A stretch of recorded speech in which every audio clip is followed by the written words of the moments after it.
So, what we're going to do today is I'm going to walk you through a project I'm working on, an EP for an artist named Murashita, where myself and Kevin Talley from Chimera and 6 Feet Under and a ton of different projects, an amazing drummer, we're all putting together some songs for Murashita's new release. I think I'm going to be on a number of the tracks, so it's going to be very cool, and I suggest that you check it out when it comes out. I've sat in before, as well as other players like David Ellefson and things. So the guy releases some great stuff. So this is going to be a lot of fun to go through. Now, there's two things before you play a single note that you have to go through, especially if you're sitting in on someone else's project. If you're in your own band, you can make the rules a little bit more and you can define your own role. But again, two steps before you play a note, I find so many people skip over, and it leads to two things. One, your bass line's being buried in a mix and being pushed out because it's kind of seen as problematic, or you just get fired and bands don't want to deal with you. So, what are those two steps? Number one, know your mission. What do I mean by that? Well, you have to sit and I know, take a minute to think, but look at the project and look at what's appropriate for it. If it's your band, you can have a lot more control or determination over it, but still you're in a band with other people and you have to do something that's role fits the overall picture of what this group is doing. But especially in a project like this where you're either a hired gun or somebody who's sitting in and doing session work, you have to look at what is this band's sound? What is the role of the bass in this music? And then you have to fit what you do into it. So, like with a band like this, it's extremely guitar driven. I think of it as kind of a modern take on classic thrash with up to date elements so that it sounds, again, modern metal, but you can definitely hear the legacy of the influences in it. So, me doing really explosive, over the top fills and stuff like that, it's not gonna work. It's gonna step all over the guitars, it's gonna make a mess of everything, and that's not gonna be welcome here. So, whereas I might do a lot more, soloist style playing of my own stuff, I'm not gonna do this here. It's gonna be more of a supporting role with moments of standing out that is gonna be the appropriate role for bass in this type of situation. So you have to take a minute before you start writing music and go, what are my parameters? It also helps you in that when you focus yourself and you know exactly what the end mission is, you don't spend hours coming up with 900 different bass lines and trying to figure out what they are. You know pretty quickly what your job is, what you need to be playing, and how to get there. Then, number two, know the sound. Why do I say sound is so important in this? It's because sound is going to be crucial to how you play. If, like in this project, and as we'll see in a minute, I'm going to be playing a much deeper bass tone than I do on my own projects, that puts some limits on the type of things I can do. So knowing what my tone is going to be up front keeps me from playing inappropriate things that once there's a finished sound, all of a sudden it's like, oh, half of this stuff sounds like garbage now. If I went through and again played a lot of fast notes, a lot of matching the guitars, that type of thing, I'm going to wind up with something if I add a lot of low end to it that just makes the entire sound turn to mud. It's going to be garbage. So, and this is a hint for you guys if you're playing a lot of low tune things, things like that. If you're playing that low, you've got to simplify and take advantage of things like octaves for your movement and stuff like that, which I'm going to get into.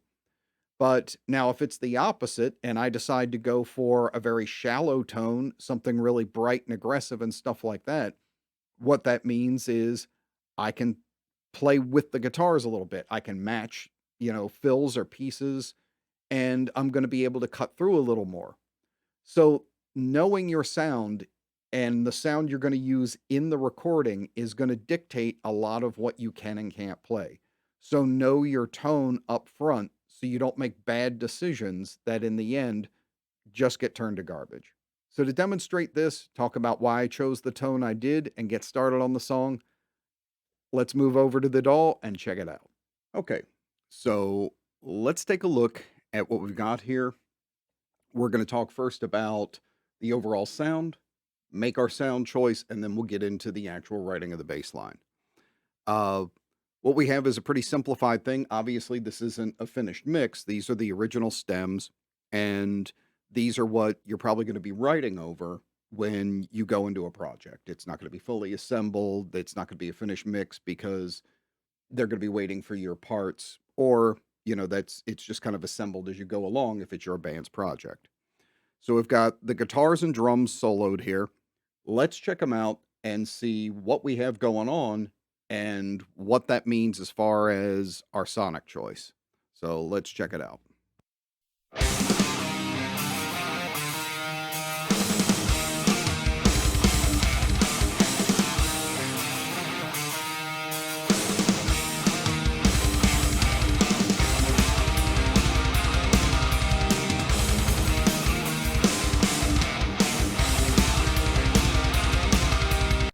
Okay, so the thing to immediately notice here is where the guitars and drums are living sonically.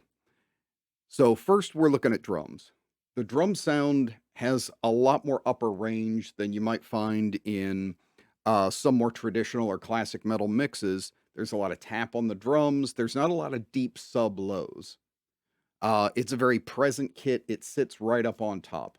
A lot of attack, not a lot of bottom end coming through. This is pretty much the same thing with the guitars. You've got a lot of high mids. It's kind of a modern take on the original thrash sound.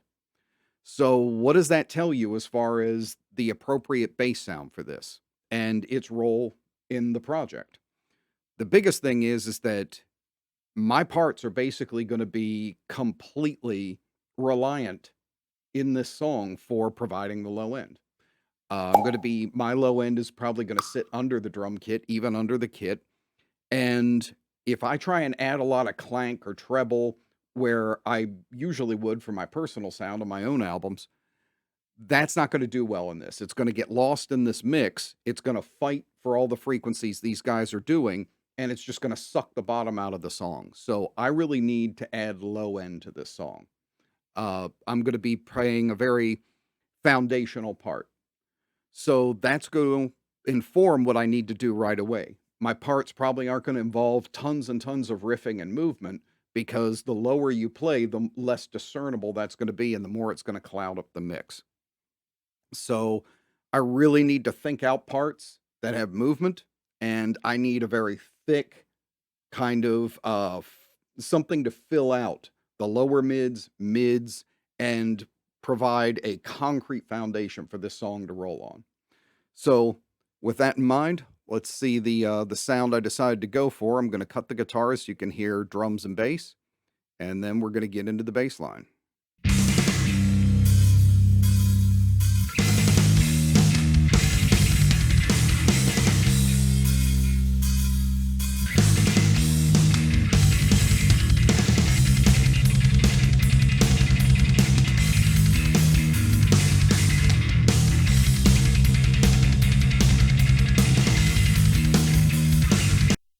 Okay, so you can kind of hear that I'm using something a much darker tone than if you're familiar with my stuff that I would usually use, but I've got enough to create some good note definition, but I'm definitely going more for foundation. So, my approach in the song is basically twofold. One is I'm going to go for almost the old Geezer Butler or Steve Harris effect in that I want to create note value to the drums. I'm going to match a lot of fills.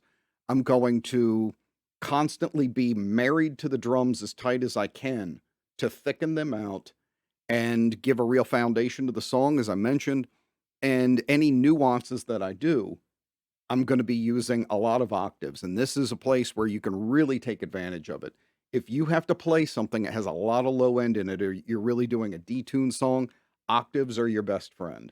You can create dynamics and move around and go, back and forth a lot and create jumps and cool tonalities but really you're not interfering with the overall mix because you're just playing the same note in a different register. So it gives you dynamic movement without having a ton of low end notes that are going to come bouncing in and really cause an issue as far as the harmony of the song or, completely reconfigure chords and things like that. So let's listen to this with the guitars and get into writing this line.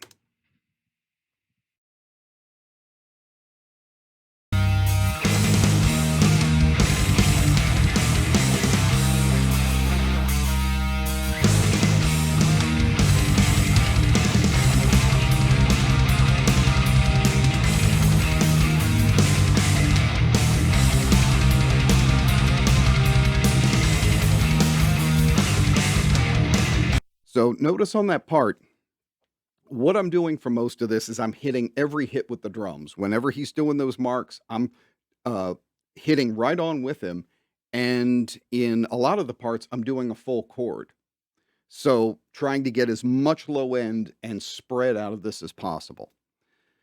I'm also using something that you'll hear a lot in classic metal, thrash bass lines. It's a great way to keep a drive going in a song where the guitars are creating kind of a riff or, a harmonized part. But if you follow the guitar, it's going to make it weaker. Again, we're trying to add power to this.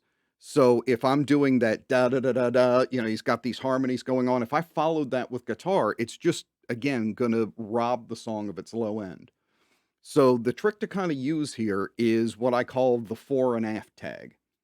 And what that means is I do the beginning of the riff, then I ride the basic or the root note of what that riff is for its rotation, and then I tag again its out part. So I might go da da da da da, then bang on the root for a while, and then when the drum fill goes to repeat it, then I meet with them again. Let's hear that type of idea. Check out what I'm doing.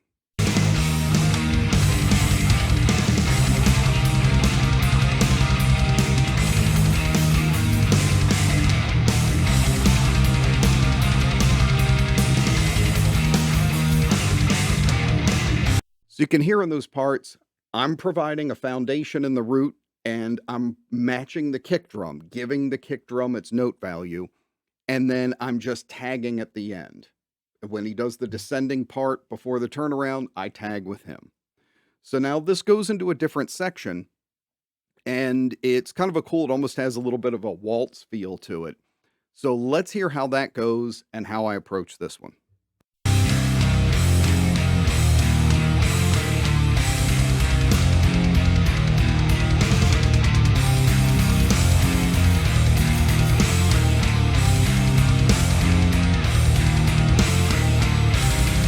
He's doing kind of a, again, like a triplet or, three feel going 1, 2, 3, 1, 2, 3, and he's arpeggiating a bit. So cutting these guitars out, what I did was take advantage of the octave. If I followed him on that, again, it's going to get weaker. What doing the octave in this part meant was I was able to follow his feel, add something, and move with him. Dun, dun, dun, dun, dun. But I could let them both ring out. And like I said, you'll hear this in the part. I can let them ring out, creating at the same time motion that moves with the guitar and with the drums, but allowing them to blur together a bit so that, again, you get a big bottom end wash that fills out the mix.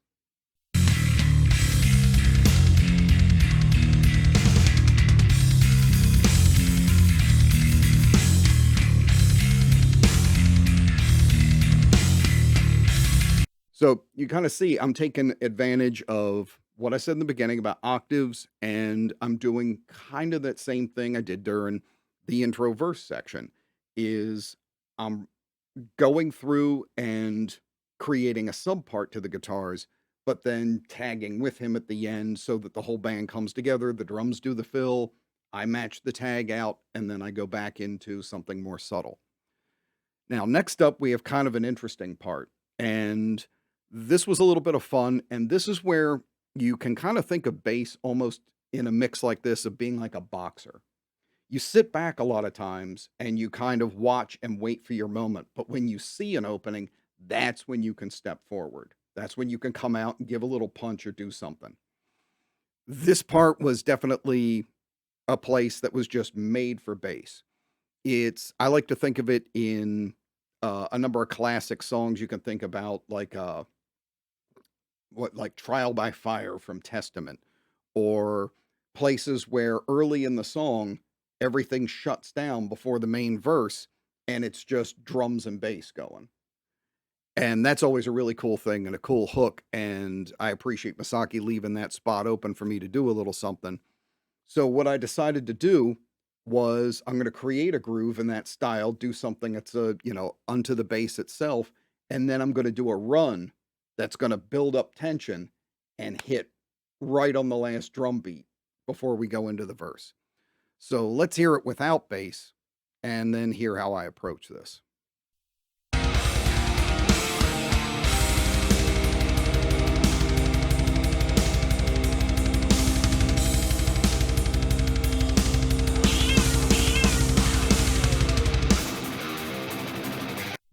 So you can hear there's a ton of space open and I can interpret it. So what I decided to do here was create a secondary groove that would fit and work over top of Kevin's straight double kick pattern.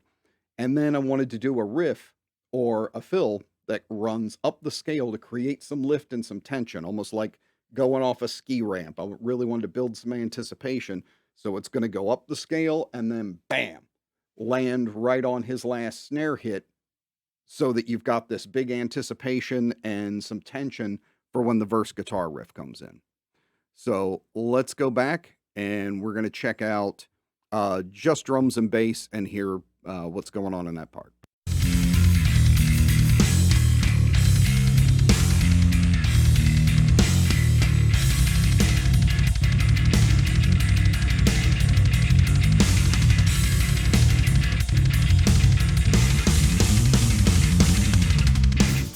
That was it. Again, you'll hear this in a ton of different songs where they'll leave open a bass section, and that's a fun job we can do once in a while is come and step forward and use a little bit of rhythm and a little bit of fill to create, a build up for the next cool guitar riff. So let's hear how all that goes together with the guitars and leading into the next section.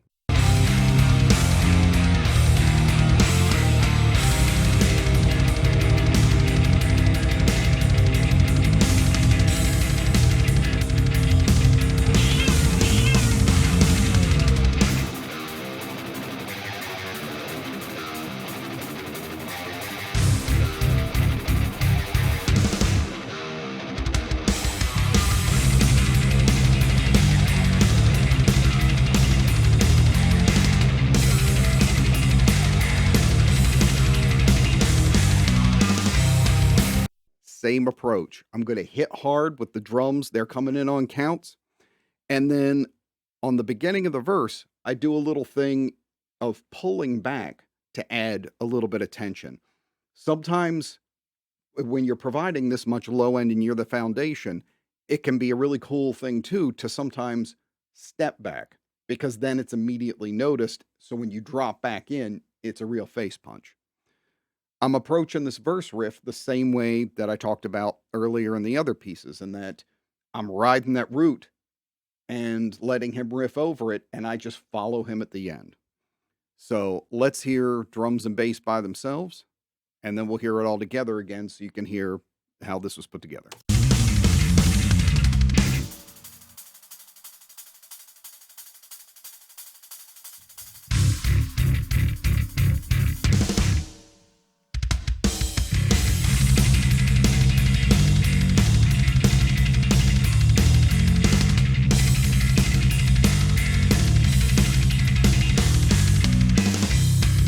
So there again, you hear it. So what I did was when he does the roll coming into the verse, I stepped out for a minute. So when I do a slide coming in, you really feel that impact happening. Then I ride the root underneath to provide the foundation. And it's not just to simplify and provide the foundation. I'm also, again, giving note value to his kicks. He's steady, da-da-da-da-da, he's really rolling, so I wanna roll with him and give a little bit of grit and some thump to what he's doing. And then I roll with him and the guitars out at the end of the sections. One more time, check out the verse and see what I'm talking about there.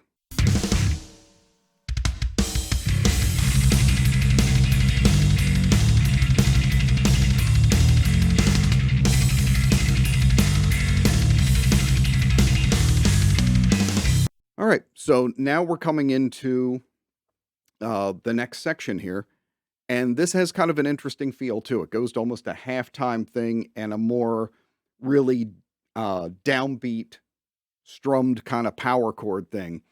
So let's hear what we got going on with guitars and the approach in that section.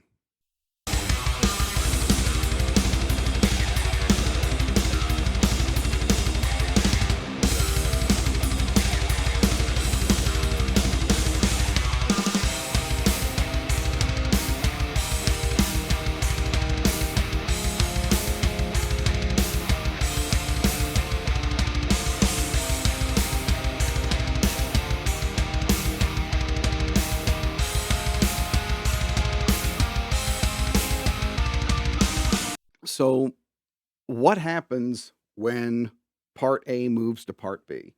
You can hear it drastically opens up because the drums become a little more esoteric. They open up and start rolling to toms, and the guitars aren't chugging anymore. They're doing this very kind of hit chord pattern. A lot of space opens up. So I'm going to do that same approach and see about filling the space up with octaves. And I'm going to follow Kevin's drums a little less and more try and create a fill that's going to bridge the guitars and drums a bit. So let's check that out with the bass in it, and I'm going to take off the guitars.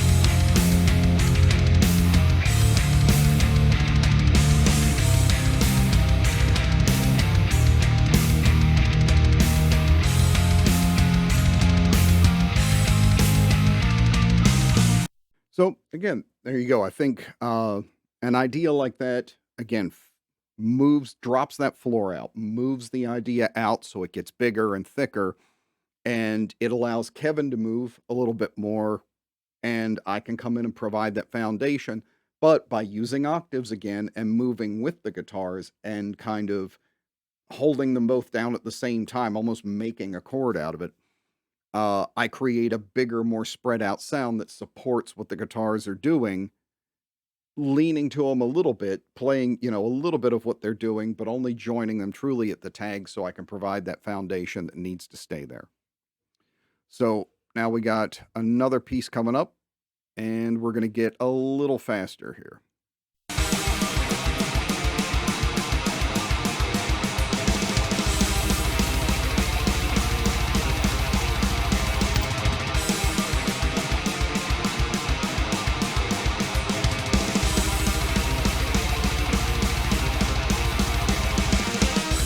Okay, so now we're into some pretty snappy tremolo picking.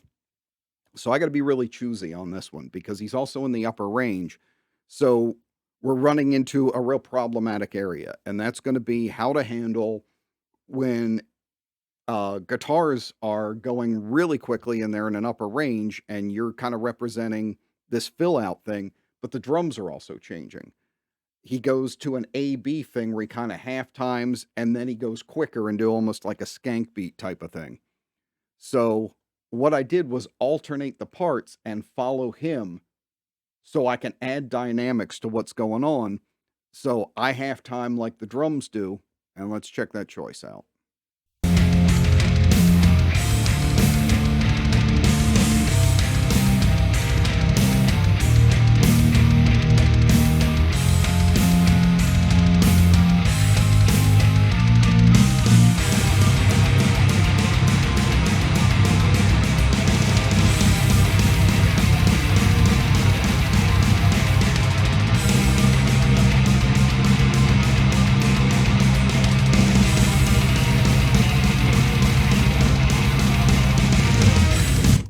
what I'm gonna do on this one is I'm actually gonna approach each part slightly differently, and because we have 4 total, I'm gonna approach each one slightly differently to build dynamic over it. I'm gonna start low, I'm gonna make an adaptation to the low, then I'm gonna go higher, then I'm gonna go on from there too. So, I feel like I'm the person again that has to add expression and dynamic to when drums and guitar are just plowing through something. So, let's hear how that goes. I'll play it with guitars and then solo.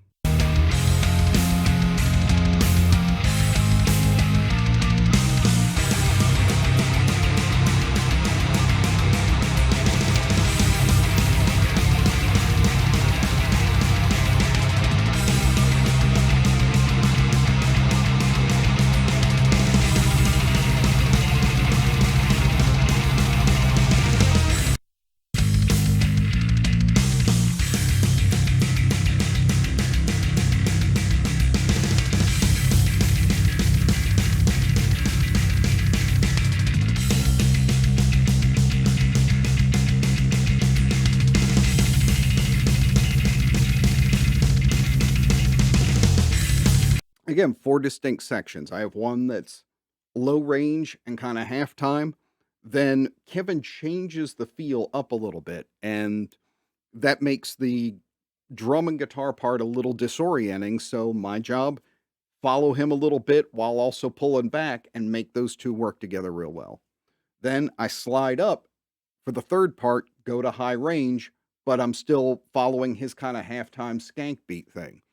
Then for the final part where everything picks up, I go to double time and just plow on that root instead of following the pattern that's being tremolo picked on guitar because again, you're going to lose a lot of bottom. I just roll into that and I match the speed of what he's doing, but I don't match all the notes.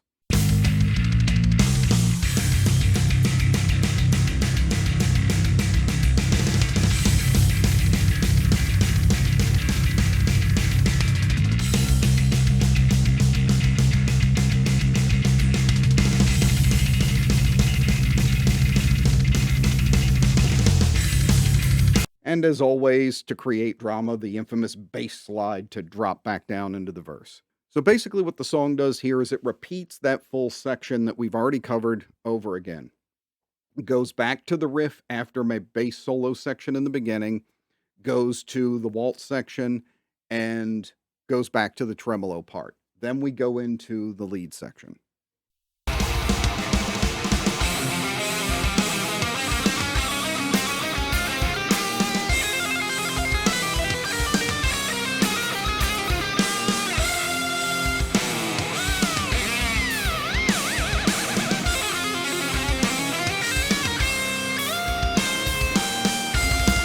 Okay, now for this section, things get a little more esoteric, so I'm going to try and step out a little bit and add a little bit of something. But I can't go too crazy because, again, this is the guitar solo, and you don't want to go stepping all over feet on that one. So, what I did on this was I waited until I felt there was a space in between counts. And what I mean by that is where guitar and drums hit together, they're matched pretty heavily on the rhythm guitar and the solo part here.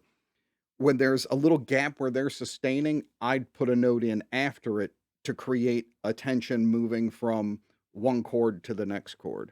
Kind of almost like a really aggro version of a walking bass line or something. So I'm going to add that in and let's hear it together and then I'll solo it so you can hear it.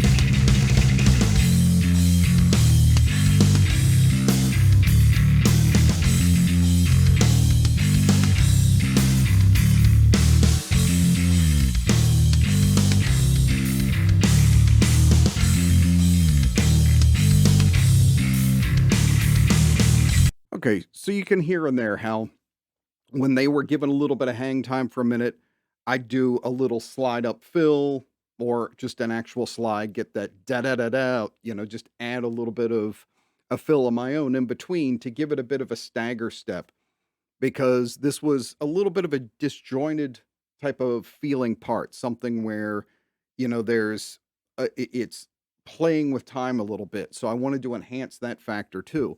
Sometimes putting that glue together means you're not just using your low end to enhance exactly what's going on. You want to use it to enhance the overall feel or the objective of what's going on. And this one I felt was to be a bit more stepping outside the box a little bit, giving it that kind of stop start feel to it. So I added a couple of parts to try and enhance that. So let's see what we have on the way out here.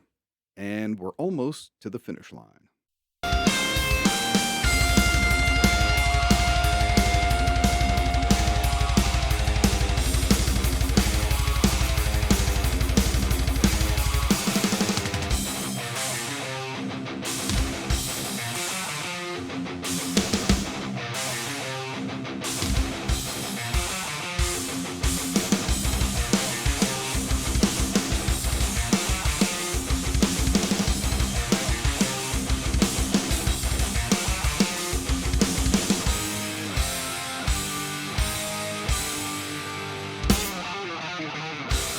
Okay, there's several real cool things going on in here in parts I definitely want to make more of a contribution to.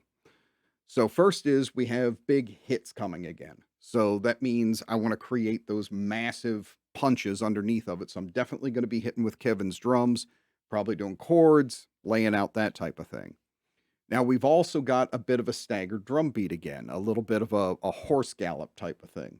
So I want to enhance that part of it underneath of the guitars. I'm going to follow the drums much more than this to create this kind of doubled strangeness that's kind of it's almost like the guitars and drums are push pulling against each other. So I want to enhance that effect if I can.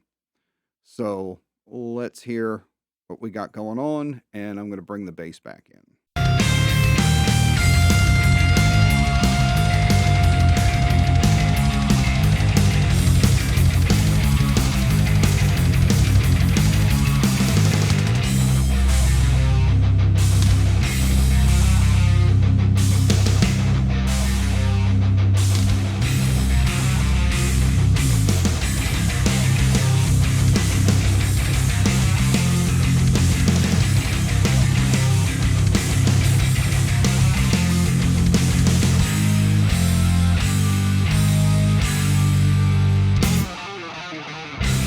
Okay, so like I said, you can hear where I'm sticking more with guitar and when I feel it's more to stick with drums. In the first section, I'm basically following the guitars but half timing it because if I go too quick, and this is going to have a bit more of a groove, if I go too fast and double up, it's going to lose the bottom and the groove's going to start to fall apart. I do the hits with Kevin's drums, and then because they again have that push pull staggered feel, what I do is I do a version of the guitar riff, but with more bottom end, and I simplify it to create a groove that marries the two sections together. So let's hear it with that section without guitars.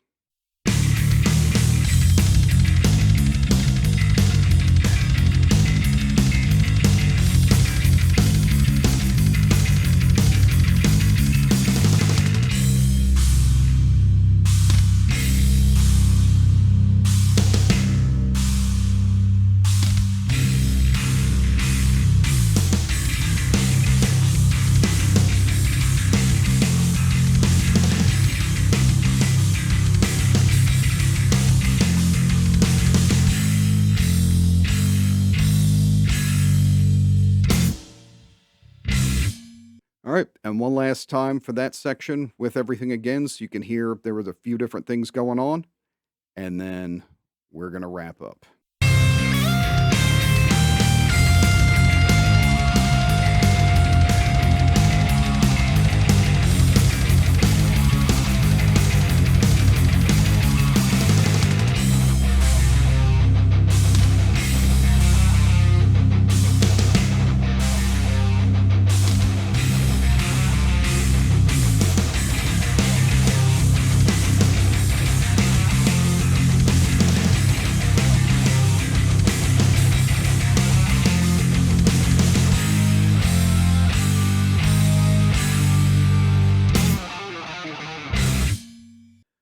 Okay, so that's my approach and my thoughts on this. Everybody's going to play something a little differently, but I feel like my choices were, for what I do, optimal for those pieces. I made changes to my playing that I might have, if this were my project, done something a little different, or I might have EQ'd things different, whatever it is. But I knew my mission, I knew my sound, and I tried to play appropriately for the song and complement everything that was going on rather than dominate it. So, what are your thoughts on this, and how do you feel that a project like this should shape up in your opinion? Are there choices maybe you would have made a little differently? Let's talk about it in the comments and bounce it around. But I hope this gave you some ideas and some thoughts and some approaches, especially if you're sitting in and doing parts for other people or session work or things like that. Really kind of getting your mission statement together, knowing what this stuff is, and attacking it from a thought out perspective can really get you the callback, which I think worked out in this occasion because I did a number of tracks on the first EP and I'm back doing them again. So thanks again to Masaki Murashita of Murashita for so thanks again to Masaki from Murashita for inviting me back to do this EP. And Kevin Talley for absolutely awesome drum parts to be able to play over. I'm going to be doing some more parts on this, and it should be released before too long. So I definitely recommend you check it out. I'll blast that out on the channel when it comes out. And I think I'm going to be proud of the work that goes into it. I definitely know that Masaki's a great songwriter, so we're in for some new things. Check out his past material and his work earlier on with the band Homoptysis. So, looking forward to talking to you in the comments. Hope you enjoyed this. Hope you learned a little bit or got a few tips. I'll see you on the next one.